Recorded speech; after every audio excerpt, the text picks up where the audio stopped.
জীবনে সুখ শান্তি চান? কালামের এই 7 কথা মানলেই গাড়ি বাড়ি হবে। আব্দুল কালাম শুধুমাত্র বিজ্ঞানী নন, তিনি দূরদর্শী। তার পাণ্ডিত্য ও দূরদর্শিতাও প্রশংসনীয়। শিক্ষা, নৈতিকতা ও যুবকদের পথপ্রদর্শন করে গিয়েছেন।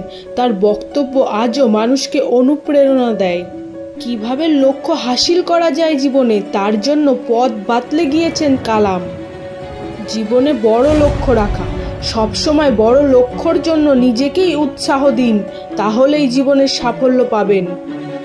সাফল্যের জন্য যা দরকার, সাফল্য পেতে চাই, বড় লক্ষ্য না হলে সাফল্য মেলে না। সেই জন্য দরকার জীবনে শৃঙ্খলা ও নিষ্ঠাবোধ, লক্ষ্যর প্রতি নিবেদিত মন।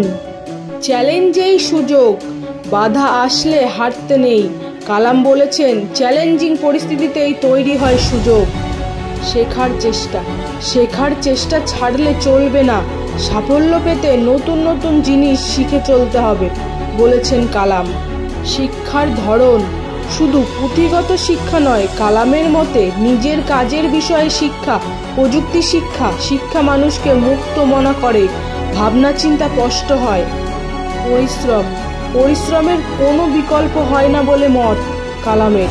তার কথায় পরিশ্রম করে চলতে হবে। ধৈর্য, জীবনে বাধা আসবেই, কিন্তু ধৈর্য ধরলে সেই বাধা কাটানো যায়। নিজের লক্ষ্যর প্রতি ফোকাস থাকুন, সব বাধা সরে যাবে।